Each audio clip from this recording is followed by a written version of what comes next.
What's up, everybody? I'm Kevin. And I'm Sergey. Of the Tabletop Warlords. And welcome to a brand new episode of Under the Tabletop. In many ways, this is the first episode of the Tabletop Warlords Season 3, and we're super excited to be expanding our channel in a number of different ways. The first way that we're going to be doing that is going to be adding a brand new game system to the channel, Frostgrave. Sergey and I have had a lifelong love affair with role-playing game systems such as Dungeons & Dragons, and that really led us to enjoy the more narrative-driven skirmish war games such as Mordheim and Necromunda. We are both very excited to get our wizards built and our warbands put together so we can start adventuring in the Frozen City. But we thought, what better way to kick off the announcement to a brand new game system being added to our content here at the Tabletop Warlords than to have a conversation with the creator himself. Without further ado, the writer, game designer, and general good guy all around, Joseph McCullough. Hey, thanks for having me along to talk to you guys today. Absolutely, Awesome. We're super excited to have you on. So our first question for you is, not really a question, but we've been dirtling around with Frostgrave, getting familiar with all the rules, building up our warbands, but some of our viewers may have never heard of Frostgrave, or some of them may have heard of it and have never played it. So in your own words, can you tell our viewers what Frostgrave is all about? Okay, so Frostgrave's a fantasy war game in which every player controls a wizard, and the wizard has an apprentice and a small group of assorted hangers-on, thugs, knights, thieves, that sort of thing. And all the wizards are venturing into this frozen ruins of a city nicknamed Frostgrave in the search for magical treasure, because at one time this city was the greatest source of magical stuff in the world, but it got wiped out 1,000 years ago. And it's just been rediscovered, so all the mages are like, woo, free stuff! And are jumping in there. But of course, it's not quite as dead as they might like it to be. So there's lots of, apart from other wizards that want the stuff too, there's lots of monsters wandering around, undead and constructs, and lots of magic run wild, because all the magical stuff that used to be in the city, a lot of it is still active, but not working in quite the same way it used to be. So instead of being all helpful and stuff, it's become a horrible death trap. That's fantastic. I love it. So obviously, like, wizards and magic are, in the forefront of this setting, and I love that. I've always loved fantasy, and wizards are by far the best.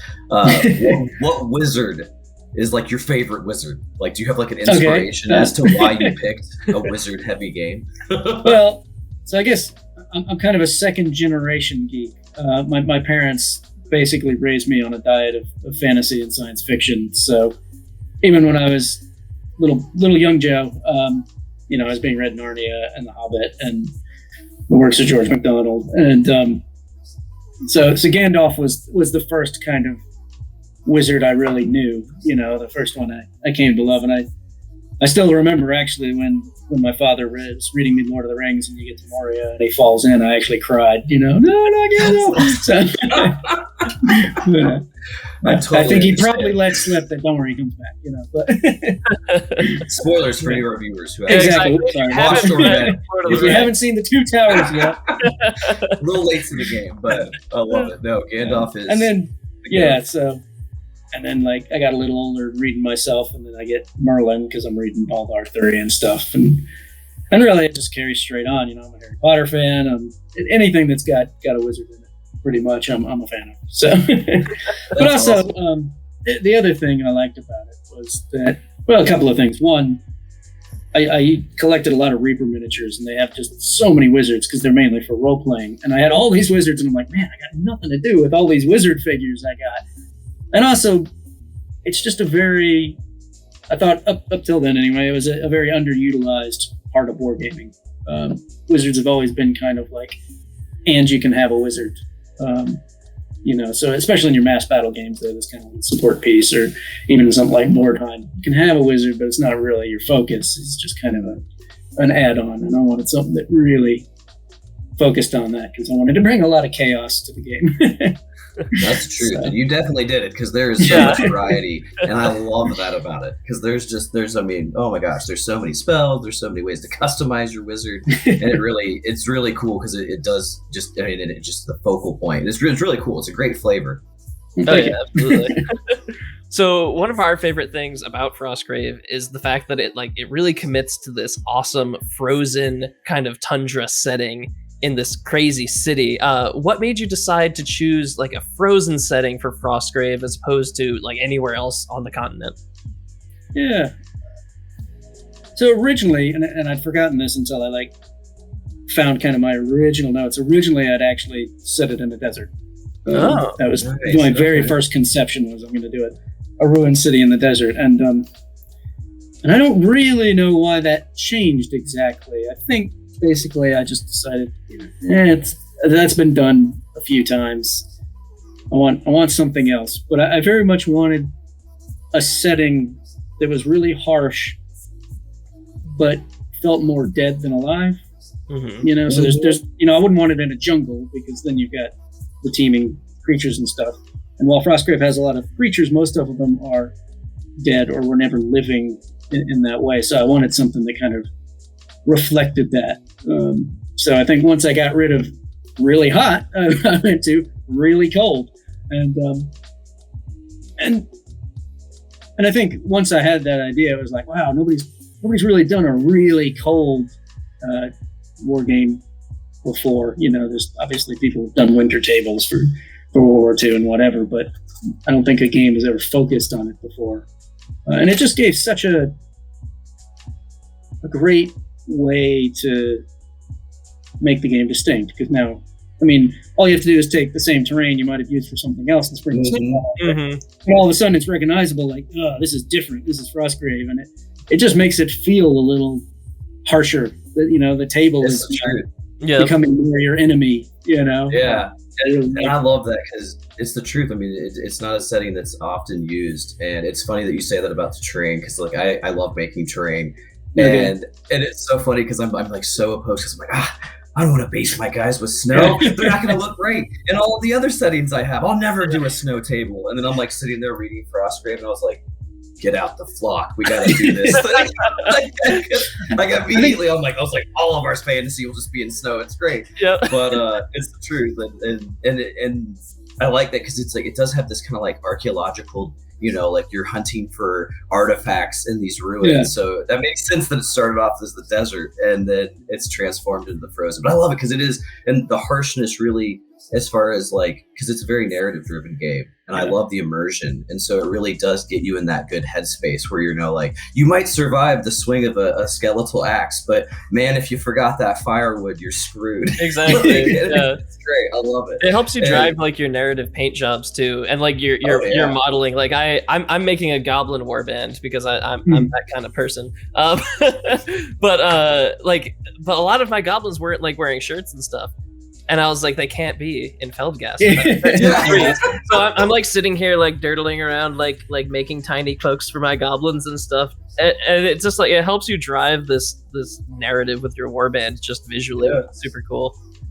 Yeah, it's funny because I think even when I was doing it at first, I was like, oh man, nobody's going to want to rebase their stuff and put snow all over the terrain. And then you realize, like, wait a minute, that's why I'm into this hobby, is like to have the excuse to do stuff. And oh no, my old figures won't work. That means I have to buy new ones. This is terrible. I've already built like a whole bunch of Frozen City based just for this out of green stuff. I had like the exact same thought too. I found I don't even know, like a decade worth of old fantasy miniatures and was like, oh, this is perfect. I can bring them to life. And I'm like putting them together. And then about a week later, I buy the entire Frostgrave range. Which models are awesome. For any of our viewers who have not checked out the Frostgrave miniature range, it's super versatile. It's like you can make anything with it. You've got a lot of customization. Fun. Yeah. One of the great things about the figures that go along with it is because it's a game, a skirmish game. The boxes, the plastic boxes especially, they're designed to build individuals, not units. Mm-hmm. So you've just got loads of options for different weapons and extra equipment and stuff. So it's great for just assembling adventurers for anything. really. Oh, absolutely. Mhm. Oh, I could see them transferring. You could use them for role playing. You could, Yeah. they're great miniatures for that. And it's also that's an amazing aspect of Frostgrave, because Sergey and I have always played like traditional war games, like big battles, like you were saying. Yeah. And so, like, I'm a batch painter through and through. You know what I mean? Like, I've never painted just a handful of miniatures. It's always like, okay, I gotta get 40 bowmen done, and then I can move on to the 40 pikemen. So it's really fun in that aspect too, which is different from other games. Yeah, you spend a little bit of extra time on each one, don't you? Which I think is really helpful too, because it is such a narrative-driven game. That extra time spent painting tends to help you form the narrative of the figure. You know, like, oh, Absolutely. Oh, this guy's got a scar. Why has he got a scar? You know, like, and then, you know, your backstory starts to assemble. Oh, absolutely. Adds to the fun of it all. I had a dwarf that it was an Oathmark dwarf, actually, which was really, those are awesome miniatures too. I absolutely mangled his foot, taking the little like pre-made base off of it. Right. And so I immediately was like, what do I got? Oh, styrene, and gave him a peg leg. And it's just perfect, because all of a sudden, this dwarf lost his leg. It's so great. And like the figures aside, though, you know, as far as like terrain, going back to that, we have like been sketching out oh gosh, the Frozen City just makes your imagination go wild. We've been sketching out like spindly wizard towers and like stone bridges and all that stuff. But as someone who has obviously played many more games of Frostgrave than we have, like what does a perfect Frostgrave table like need to have? Like what is the best setup to really enjoy the game? Like if you had unlimited time and a person like Kevin who would go all the way making the terrain. To be honest, like, the specific pieces don't matter so much as long as there's just loads of them. You know, for me, I try not to like define the city too much in terms of what it actually looks like, because I want people to be free to like either use whatever terrain they have or to make any terrain they want. But it's a war game that just gives you an excuse to just cover the table with stuff, you know? Because I guess I got a little tired of seeing war games where it's just like, because they're generally mass battle games, you don't want very much terrain on the table because it just makes a mess. And, you know, you can't actually maneuver your units. Whereas this, people can climb over everything, it doesn't matter. So this is your chance just to go to town and just put it all on there. And like, and also the game benefits from that because you don't actually want too much line of sight, or, you know, certain things will dominate. But so, yeah, for me, real quick on the first game, on like a kitchen table where it was like the, you know, like the dictionary is a hill. It was so funny, just like wizard just womping people left and right. And I was like, we should probably have a few more objects in the elementalist loves to show up and go, all right, no terrain. Literally, it was terrible. Like, I think I would like turn the guy's wizard into hamburger meat like first turn. It was no bueno. I mean, like, I didn't stress that enough when I wrote the first edition of the game, and I've tried to make it more clear in the second. Like, you should not be able to see each other when you start, you know, and you just don't want many lines of sight because there are certain types of spells that will just dominate if you do that. And that's the first lesson. The second lesson is people die really fast in Frostgrave. So, yes. Be aware of that before you start. It's the truth. Yeah, anybody who like does terrain for like Dungeons and Dragon games, like I think is going to excel a lot in creating a table for Frostgrave, because like you said, it's you haven't really defined any of like the key locations or anything like that. So you can really go to town. You know, you can have like this is the granary, but at the same time this is the the wizard college, or anything really, the gallows in the square. You can come up with anything. That's just awesome. I love that non-specificity. Yeah, I mean, I get specific with things in scenarios occasionally, but it's kind of like, well, that can be anywhere in the city you want. So it can be surrounded by, you might need this one specific piece to play this game, but you can surround it with anything you want. And then people always ask me like, where's the map of the city? And I'm like, there is no map, partly because there really is no map, but also because like, I don't want to be tied in to a map. I want to be able to go, and now there's a over here, Let's all go explore that now. In Felstead, like the map might get a little wonky though. Like Yeah, I feel like you would It's like a wizard city. Yeah, it could be like Exactly. like Hogwarts, but a whole city where like buildings Yeah, are just like that's it. walking around. It used to be over there, but now it's Yeah. over there. I'm sure also like wizards are like tunneling under the city, like going, Yeah. I didn't really get planning permission for this dungeon, but no permits were had that day. exactly. So moving on from the terrain and getting more into like the war bands that stalk the frozen wastes. Yep. What is your favorite type of wizard to play that is like a functional wizard? And also, Okay. what is your favorite type of wizard to play that may not be effective at all, but is super fun all the same? Well, I like to think they're all effective. That was kind of one of my goals when I wrote the second edition of the game, was because some of the wizards were noticeably better, I think, than others, and I was trying to balance that out. And, well, I'm sure I haven't succeeded 100%. I think I have gotten closer. The one I generally play is an enchanter, because Nice. he's mainly about buffing kind of his guys, but he's got a low level attack spell. He's also got telekinesis, which floats the treasure around. So he's a really good utility wizard. And I tend not to play very aggressively, both because my nature is not overly aggressive. In fact, I've been accused of writing a war game where you don't actually have to fight anybody. So,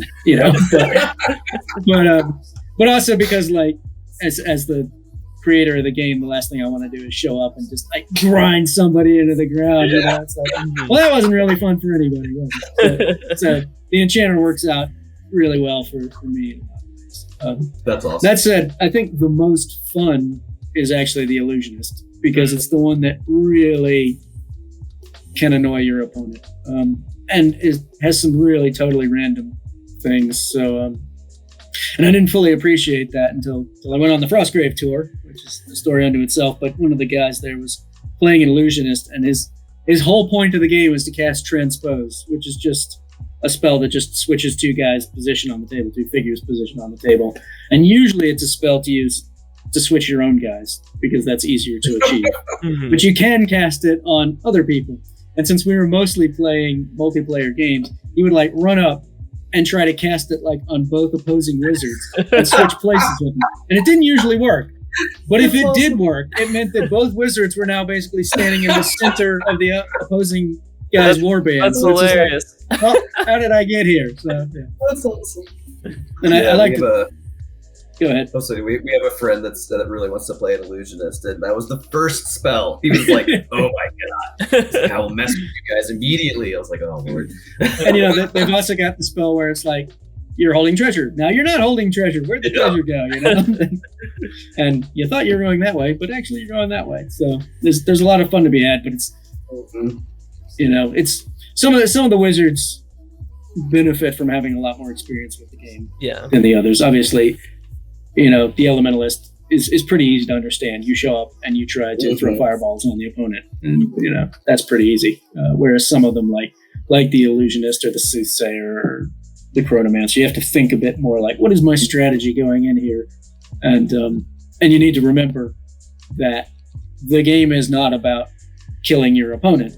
It's about getting treasure. You can, if your strategy is to kill your opponent to get the treasure, that's fine, but it doesn't have to be, and certain wizards will not thrive attempting that.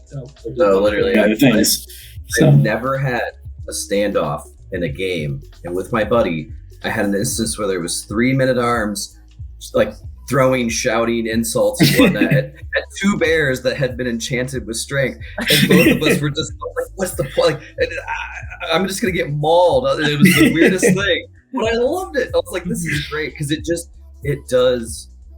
lends so well to the narrative, and it just makes each battle seem like so much more than just your average, like, okay, you go and pummel me, and then I'll go and I'll pummel you, and then all the bodies will be broken, and whoever's left standing wins. And it's very different. It's really cool, and I think that you did a very good job with the system, because when you're looking at those spells, you realize you're like, okay, like a lot of these are attacks, and a lot of these are board control, a lot of these are maneuvering. And it's really hard to decide what is the best thing. Yeah. You could throw a lightning bolt, you could throw a fireball, like you said, and really nuke somebody. But at the same time, I mean, dang, leap is really good. And all it is Leap is jumping, really but good. it's really good. Yep. This is fantastic, and you start to like when you're building your wizard, it's just so fun because you're like, it's tough to pick what you're gonna bring out. It's really cool. I've gone through like 7 iterations of my wizard already, and I haven't put him on the field yet. Yeah, I mean, it does, like I said, it does take some practice to kind of get used to all the things, and you start to realize, like, when you build an elementalist, you want to I want lightning bolt and I want fireball and I want this, and then you realize actually it's not really worth doing because you want spells that you're going to cast in different situations. Whereas lightning bolt, fireball, you're probably going to throw them in the same situation, so you're better off having lightning bolt and leap. You'll have different things you can do at different times.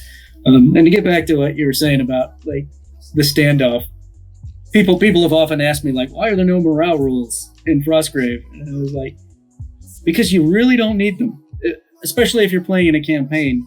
You tend to get to a point in the game where you just go, that's enough for me, I'm out of here.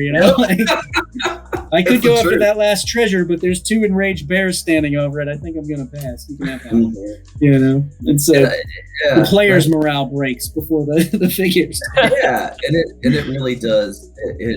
I think it also kind of lends more on the side of like I feel like there's going to be more Frostgrave games that end positively, because it doesn't really, the system doesn't reward you necessarily unless you're nuking a wizard carrying a treasure away that you can then grab, but it doesn't really reward you by like grinding your opponent into the ground. No. It's good because sometimes war games, it's like when you're on like hour 3 of a war game and you're like like the Mountain Dew jitters has kicked in and you're like, I'm just getting like pounded, like this isn't fun. It's the truth. There's definitely some like old Necromunda games where you're like, well, my whole warband's now dead and I have just one rat man to carry the banner, and you're like, oh my, I don't know what to do from this point. You don't really get that as much in Frostgrave, but particularly with the free units, which is really, really nice. So one of my goals when I first wrote it, and certainly when I came back and worked on it again, was to really balance the campaign system, because I think that's something you see is everybody loves a good campaign system, but very often they go wonky so fast in a lot of games where if you get a little advantage, it's over. Oh, yeah. You're never going to catch up. So I wanted to really see if I could kind of rein that in. I mean, you're never going to completely stop it. You don't want to completely stop it because you do want, if you win, you want to get some advantage out of that. But it's very much a kind of like the best games of Frostgrave are where one player's like, yeah, I won that, and the other one's like, well, I didn't do too bad. Like I got a couple of treasures, and we got a few guys killed, but we can replace them. And I think that's one of the things that makes it fun, because even when you don't necessarily win, you still feel like you got something out of the game. Oh, absolutely. And and it's also like with all of the other random systems that are in that campaign system. I mean, it's funny. The same thing. I lost, or I won by getting 3 treasures, but after the dice had fallen, I had made $70, and then my opponent, who had only had 2 treasures, got way more experience because he just ended up casting a lot more spells, and he found like a wand and a magic sword, and I'm just like. Well, I'm gonna go stitch my man-at-arms back together. Exactly. Should have grabbed the other sacks. Yeah, it's great. It really, I feel like it encourages you then to just play the game. You know what I mean? Play it and play more games, because you just never know what you're gonna get. Yeah, I mean, for me, the whole point of wargaming really is to hang out with my friends and laugh. And you can do that with any war game, but Frostgrave is designed specifically kind of for what makes me laugh. And that's just like random happenings, unusual things, and just like situations that you're just like, how did I get into this exactly? Like, how did my wizard end up over there with, a space squid attacking it? Like, yeah. Now, as far as like games that you've played, like obviously you use D20s in the system. Yep. There's another game that has a marginal amount of popularity, a little bit, that happens to use 20-sided dice. Were you inspired by that setting. Yeah, absolutely. I mean, the choice of the D20 is twofold. One of those was, I did want a die that had a lot of possibilities on it. It's the whole combat mechanism needs a lot of possibilities for it to work. But also, I did realize I decided from the beginning, like, I want to link this game to Dungeons and Dragons, in feel, in theme, because it is,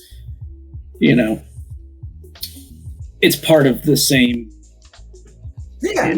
tradition of gaming. It's that gaming that grew out of Tolkien and the things that grew out of him, and and so I wanted a bit of that feel, and I wanted to tell people right off, like, this is a war game that owes a big debt to role playing, and it has much more of a feel of role playing than probably a lot of the war games you've played before, because it's not about killing, it's about exploration, and it's about your character and building your character and telling their story, and the D20 just it does that a little bit better, and it is wild. The combat system isn't quite actually, I think, as wild as people think it is.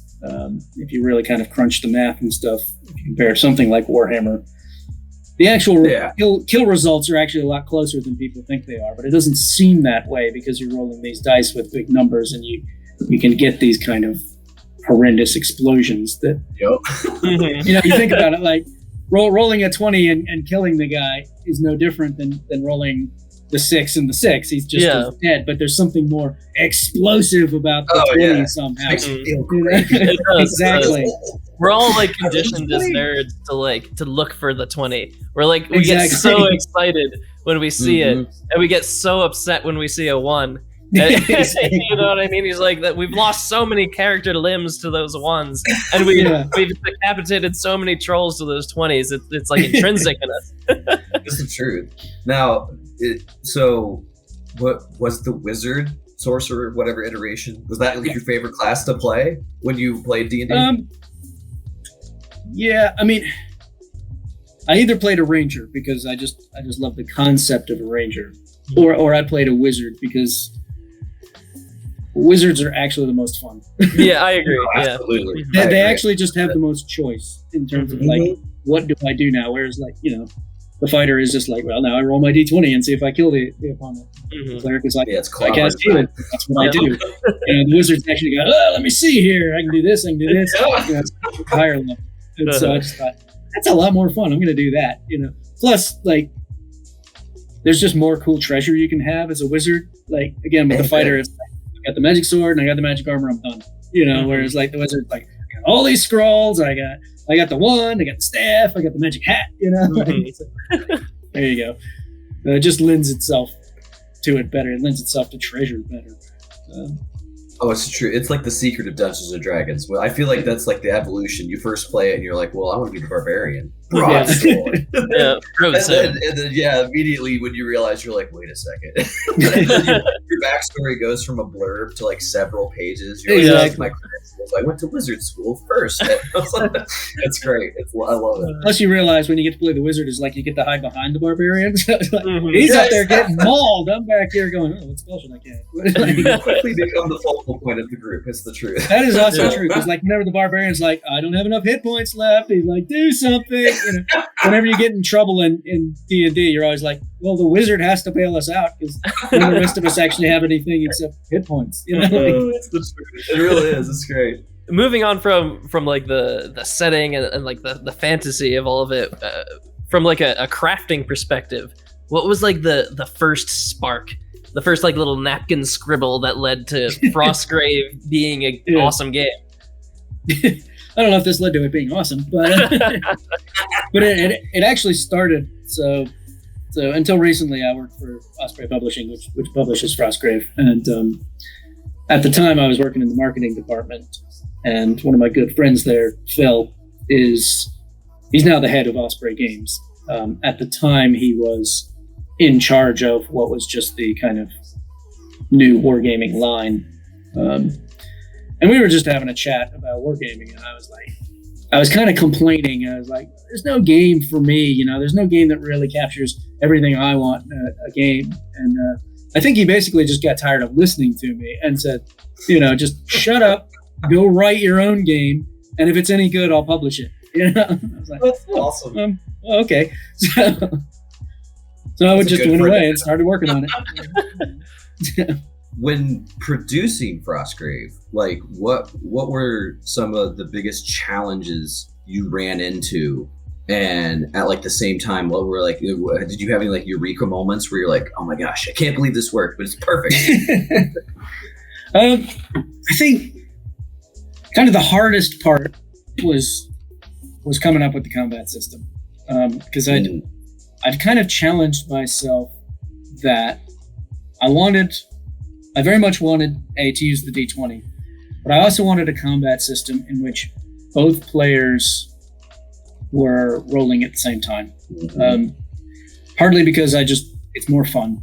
It's more fun when you both get to participate. And I've never been a fan of the kind of, in skirmish games especially, this idea of it's my turn, I run up and beat on you with a sword, and you just kind of stand there. And I mean, I know that's, you know, not really how it is. It's how the game's breaking you. But I always thought if I run up with a sword, I'm just as likely to die as, you know, succeed. And the game should reflect that. So, but also it makes you really think, like, as you were saying earlier, do I really want to get into this fight? Like, is this fight actually worth it? You know, because the game does not reward you for just walking up and killing people if there's no reason to do it, because you may get killed.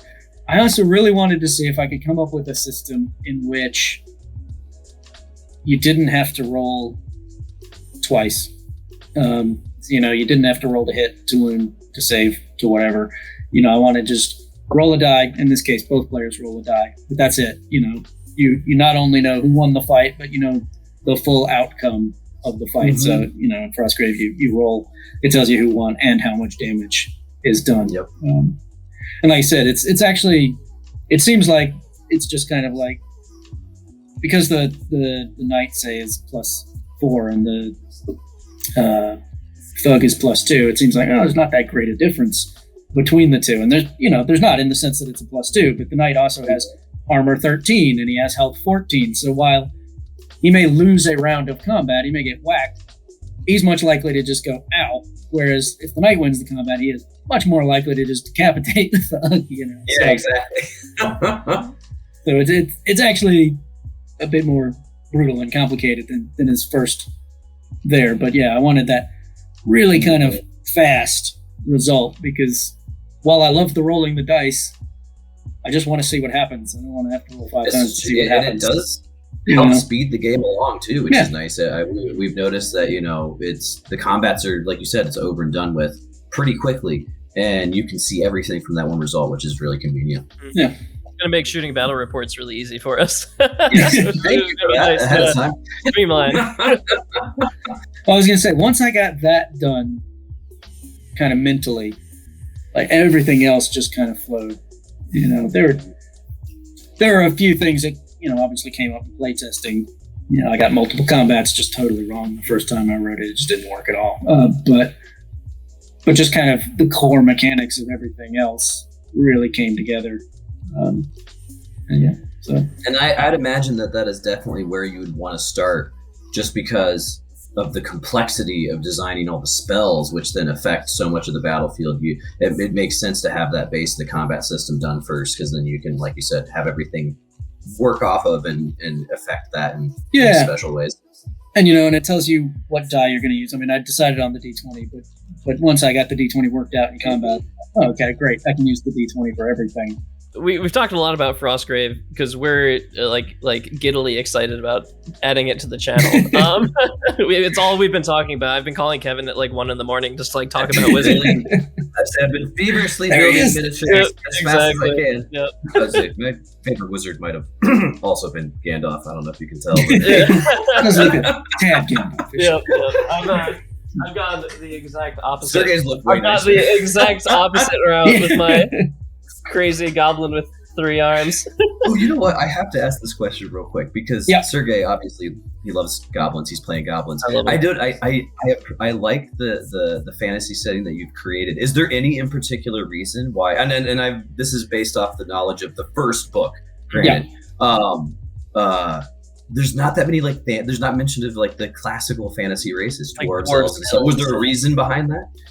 Yes, there's two reasons. One, well, they're kind of tied together, but I wanted a way that people could literally use any figures they wanted. So, if you want a goblin warband, you just go with a goblin warband. And I didn't want that choice based on how those figures performed in the game. So that makes sense. I still remember there was long ago, there was a game of Mordheim I played, and I was playing dwarves. And my opponent, I can't remember what he was playing, elves or humans or something, but literally, I walked onto the board, he shot me a couple of times, he ran up, he grabbed it's not treasure, I can't remember what it is in Mordheim, but weird stones or whatever. Yeah. And was off the table before my dwarves had reached the midpoint of the table, and I thought, this is just dire. The fact that my dwarves have one less movement point means the game just didn't work. And part of that was our setup and everything. But I thought, I don't want that happening in my game, and I don't want to not play dwarves because they're going to be slow and cost me the game. So, you know what? I'm just not even going to worry about race or species or whatever, and I'm just going to define figures by their kind of combat capabilities, so that your knight is just a big guy in armor, and I don't care whether he's an orc or a dwarf or an elf or a lizard man or whatever, and just go for it, because and I guess it helps because it doesn't also, you don't have to write any lore too. You don't have to be like the elves of the High Kingdom, exactly. It makes total sense. And that's part of it too, because again, I want you to be free to come up with whatever background you want. I'm gonna somewhat define this place you've gone, but I don't want to say anything about where you've come from. Because that's not relevant to me writing this game. That can be personal to you, and it'll be more fun. Sergey, I'm gonna switch to a mind flayer. That's what we're doing now. Exactly. You gotta have a mind flayer. Well, it's nice too, because it sometimes you can feel limited in your character creation. Yes, dwarves are on average slow and plodding, but there's got to be some speedy dwarves, like Speedy Speedy Murdoch, the dwarven thief. He's probably faster than your average human. He's Speedy Murdoch. Exactly. I mean, and also when you're walking through a frozen, ice-covered, broken city, the difference is probably pretty minimal in how fast people are moving. Yeah. And the same thing, I'll accept dwarves are tougher, but frankly, when you're getting hit on the head with an axe, a little bit of extra toughness is probably not going to save you. That's not doing much, is it? That's less important than whether your guy actually knows how to hold up a shield or not. Yeah, that's very true. That's very true. But it just, some games focus on that and make that part of the game, and that wasn't part of the game. Partly because the game is so much focused on wizards, and these soldiers that accompany them are the secondary characters. So it's let's don't over-define them. Let's spend more time talking about the magic. That's true. Yeah. Now, to take it away from wizards for a second and look toward the stars, I interrupted Sergey's next question. So we've been talking about you publishing Frostgrave, but you have something new on the horizon, far on the space horizon.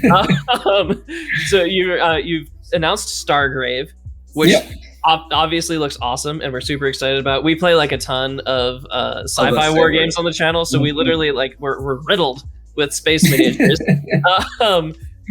So what can you tell us about Stargrave? Specifically, also, we want to know, is it going to be more of kind of a high sci-fi, kind of Star Trek-y space opera setting? Or is it going to be more kind of like Star Wars, Warhammer 40K, where it's space fantasy wizards with demons and wizards? Yeah.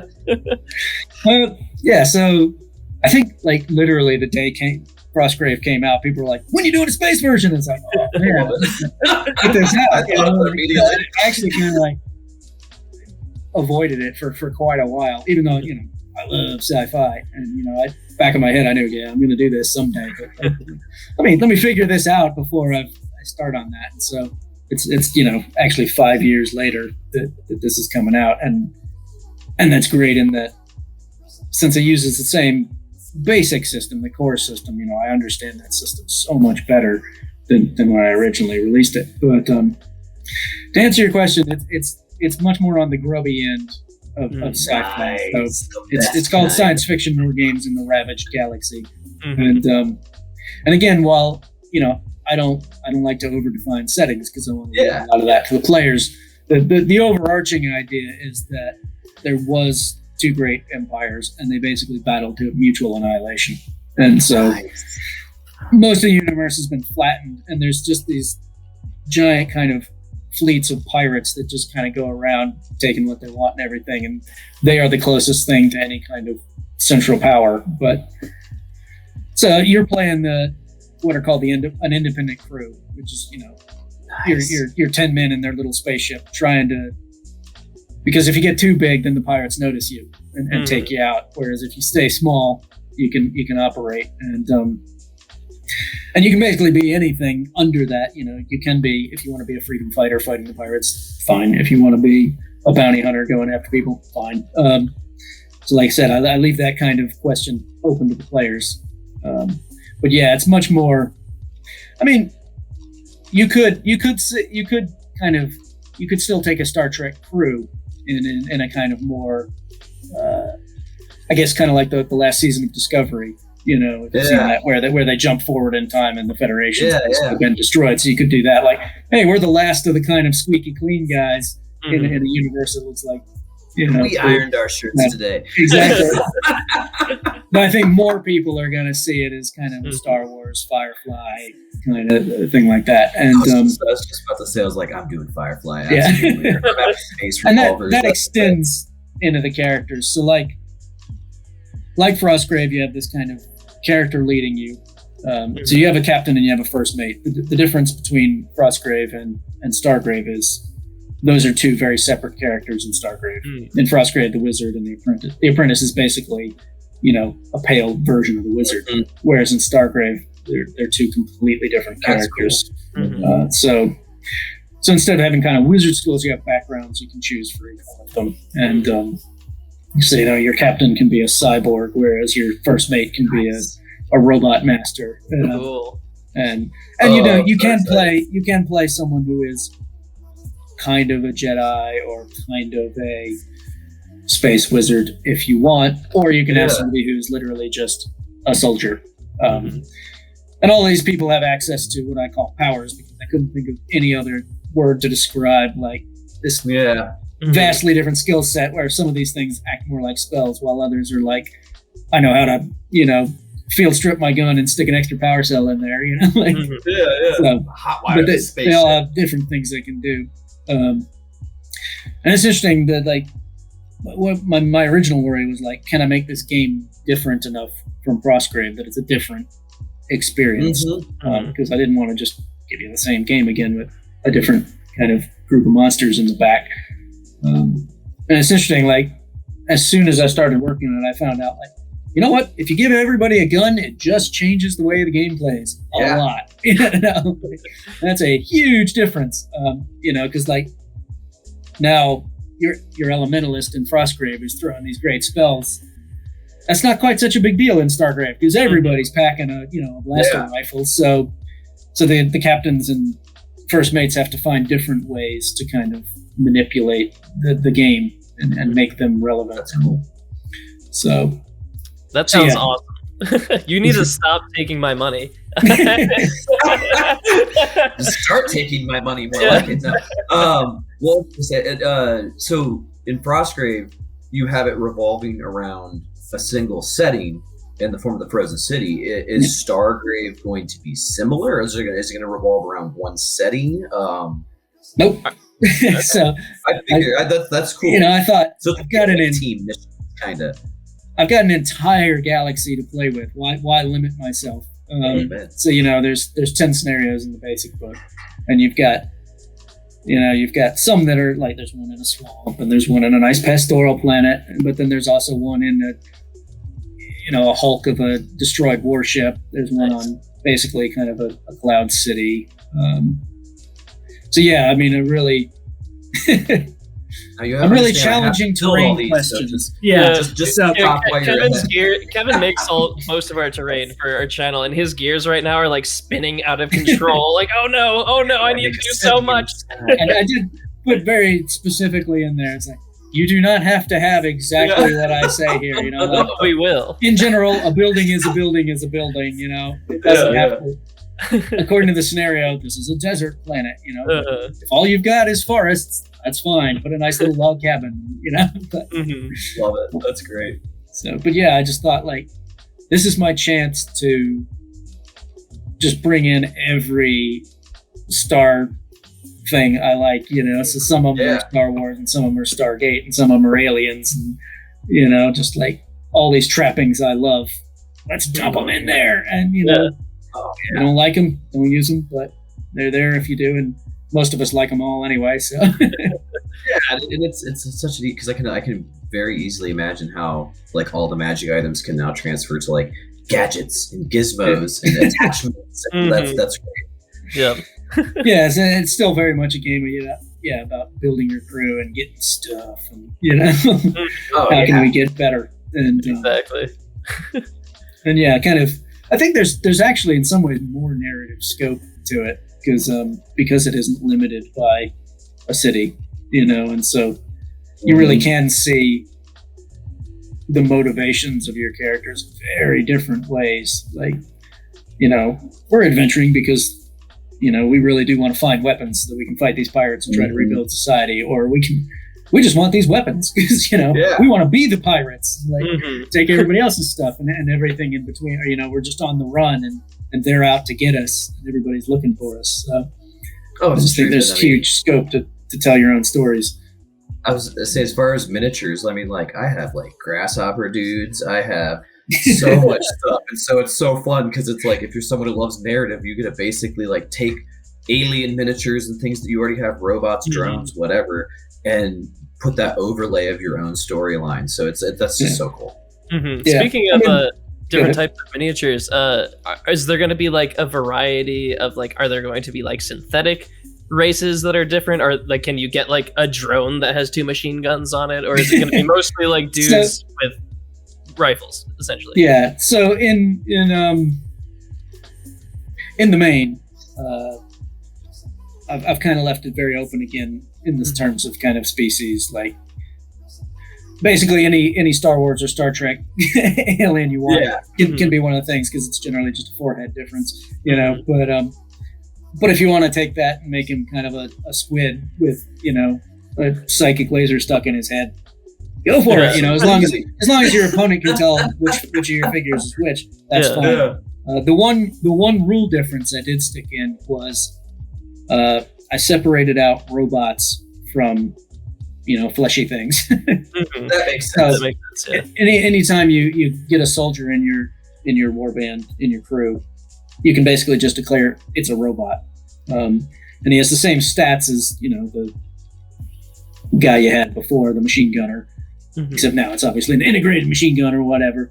But it does change the rules slightly, in that like, they don't have to breathe, and they're not subject to being wounded, but they're also a little bit easier to control and manipulate. So there's slight differences. So that makes sense. That one, but otherwise, I tend to kind of just do whatever I want. Are you going to be able to customize your ship?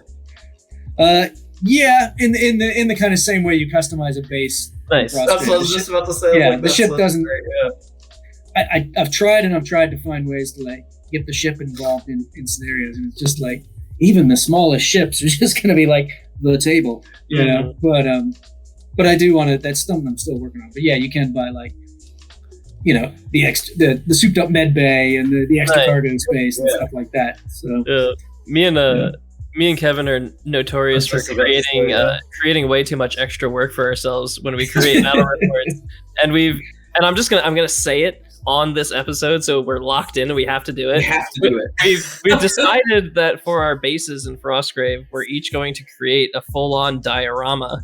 Nice. And we're I'm going to try to, in like an audio program, recreate like the Warcraft 3 sound effects. So it's like a peon going like, job's done.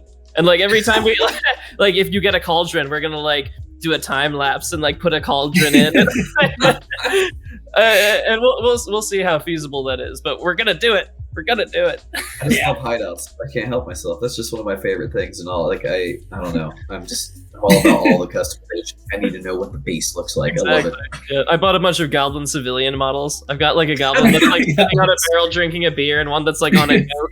Because I want, in my. I just like the idea that that's a range somebody has. Oh, Goblin civilian. Side note: there needs to be more civilian ranges. Yeah. Anybody listening? Yes. It's just fun. Mm-hmm. Well, hey, I'll say this has been a great conversation, and we know you're a busy guy, so we don't want to take up any more of your time. We can't appreciate enough that you've come on and talk to us. It's been fun. It's been great. But before we go, we always ask everybody the same question, so we're going to ask you that question, and that is, what are you in this ever-changing wargame industry? What are you the most excited about in the future of wargaming, and what do you hope will never change? I'm most excited about just the possibility of actually playing another human being again at the moment. As, right? we've been in lockdown for a long time here, and it's been kind of rough. Don't let our put together appearances fool you. We've definitely also been shut-ins for months and months. Yeah, there's a reason I'm wearing a hat. It's because my hair looks ridiculous. I think in terms of what I'm looking forward to, I think I've been part of a kind of movement in wargaming to bring greater narrative to wargames and to bring story in and to make them a little bit more like role-playing. And to the extent where I've started experimenting a lot with solo and cooperative play as well. And I'm really excited to see how that expands in the coming years, because I think that's definitely... solo has been very important for this last year, but I think when we get back together, I think cooperative, because cooperative play is something that's been a huge boom in the board game industry over the last 10 years, and you see it a bit in GW bringing back Warhammer Quest and its various incarnations with now having cooperative play and solo play capabilities, and I think it's much easier to achieve narrative in those games. One of the hard parts about writing Frostgrave is like, how do you kind of tell this ongoing story in which two warbands keep fighting each other? Luckily, I don't have to really, because the players are willing to kind of take that and run with it. But yeah, so I look forward to seeing that. In terms of what never changes, I really. One of the things that's most important to me about wargaming is its tactile nature. To me, it's what defines us and separates us from video games. To the extent where, like, I know a lot of people are using like a tabletop simulator or roll D20 to kind of to play these games now, and I understand that because that's the only way you can play. But to me, that's just not the same experience, because for me, it's about being able to pick up and hold and move a figure, and to see it all in true 3 dimension. And it's about actually rolling the dice, feeling that die and rolling it. And even to the extent of, for me, it's about picking up a pencil and scratching off health. These are just things I absolutely love. And, I know that's not for everybody. Some people want to keep track of their warband on their phone and be able to click off health and stuff that way. But that's just not me. I'm not into the gadgets. I like the kind of old school, pencil, paper, dice. I'm right there with you. And I never want that to change, and I never want to replace my miniatures with holograph figures on the table. Like, that's just about to say, has like, no interest in the future. Yeah. The veritable Millennium Falcon table of holographic miniatures running around. It's gonna happen someday, but I'll still keep track of everything with a pencil on the side. And I'm sure there's people that want that, but that's that's fine. But I think that's kind of going to be a different hobby, you know, that may relate to ours. But it's it's not why I'm here. You know, I agree with you, and I would say that we can definitely when you look at Frostgrave and you sit down and read it, I think that's why we both love it so much. Is it's like you can definitely tell, like you said, it's more of a personal touch in a game, and you can really I would call it a wargamer's war game, because you can just see the evolution of many ideas and things that came before, you know, all coming together. I think it's kind of like I've tried to take what was really good, what I see as really good about old school wargaming, which is kind of the individual initiative, the individual creativity, be that in coming up with backstories or, you know, building a land speeder out of a deodorant bottle or whatever. Exactly. You know, that's what made old school wargaming so beautiful. But at the same time, like bringing some more kind of modern mechanics into it, because, you know, we've all learned a lot in how we can make these games faster and more enjoyable and more interactive over the years. So let's take what was good there and try to take what's good here and put them together and create something even better. So. Well, we appreciate you, because it's a fantastic game system. We cannot sink our teeth into Frostgrave, get our miniatures out, get them all ready, build an entire table. That's going to be the most fun part. It'll be really fun to get all that set up and all that good stuff, and hopefully we'll have several campaigns. I look forward to it. That's gonna be good stuff. But thank you so much for coming on today. Thank you guys out there for watching. If you enjoyed this as much as we did shooting it, please hit that like button and Absolutely. Subscribe to the channel. We would love to have you, and we look forward to, like we said, putting out Frostgrave content. So thank you so much, Joe, for coming on today. It was a blast. Yeah, it was fun. Thanks. Thanks, guys. And we'll see all of you on the tabletop.